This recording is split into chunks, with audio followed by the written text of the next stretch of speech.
अच्छी बहू। गर्मी से बुरा हाल, कूलर की हवा में बैठा हर रोज की तरह मैं टीवी देख रहा था। एलईडी तो हमने दीपक की शादी में समधीसा को तोहफे में दे दिया था। बस तब से हम इसी से काम चला रहे थे। हालांकि जब हमें ये हमारे ससुराल से तोहफे में मिला था, तब ये किसी एलईडी से कम नहीं था। तभी मोबाइल की घंटी बजी। फोन दीपक के ससुराल से था। हम बुलबुल को नहीं भेजेंगे। सामने से आवाज आई, कोई बात नहीं, बच्चों की भी अभी छुट्टी चल रही है, कुछ दिन और रहने दो। दीपक के पापा ने कहा, हम उसे अब कभी नहीं भेजेंगे। समधी जी ने कहा, क्या हो गया, अभी तो खुशी खुशी गई थी बहू यहाँ से। मैंने बात को संभालते हुए कहा, वो तो खुश है, लेकिन हम खुश नहीं हैं। आप तो हमारी बेटी को ले गए, अब हमारा ध्यान कौन रखेगा। समधन जी ने पीछे से कहा, मैं कुछ समझा नहीं। मैंने कहा, समझाना समझना कुछ नहीं है, गर्मी बहुत है, हमें एसी चाहिए, वरना अपनी बहू को भूल जाओ। और फोन कट गया। मेरे पैरों तले जमीन खिसक गई थी। मुझे कुछ समझ नहीं आ रहा था कि मैं क्या करूं। हालांकि मुझे इतना जरूर पता था कि जिस चीज की वे लोग मांग कर रहे थे वो दहेज था। मैंने दीपक को आवाज लगाई, बहू के साथ कुछ झगड़ा हुआ था क्या? दीपक के पापा ने पूछा। नहीं तो, वो तो बहुत खुशी से जा रही थी, बहुत दिनों बाद अपने मम्मी पापा से जो मिलने वाली थी। पर हुआ क्या, वे अब बहू को नहीं भेजेंगे। फोन पर अभी उन्होंने एसी की मांग की है। लेकिन पापा, ऐसा कैसे हो सकता है?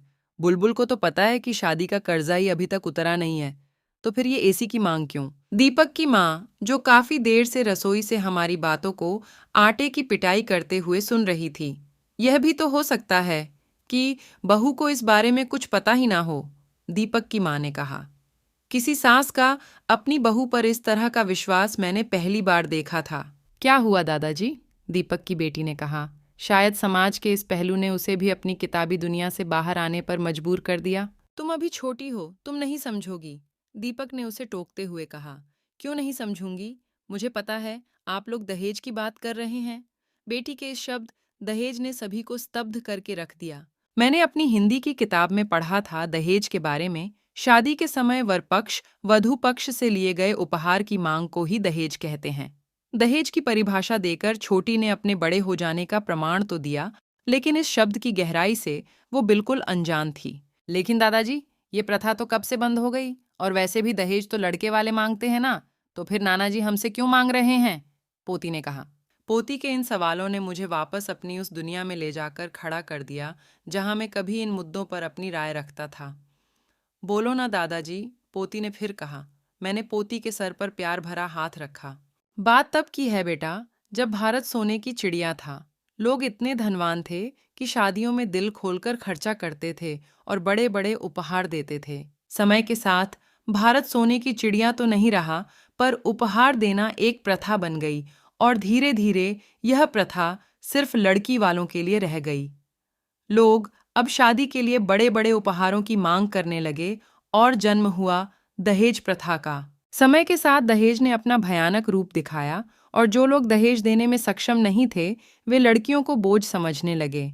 दहेज के लालच में लोगों ने अपनी बहुओं को कष्ट देना शुरू कर दिया। दहेज का भयानक रूप तो तब सामने आया जब दहेज के डर से लोगों ने बेटियों को मां की कोख में ही मारना शुरू कर दिया।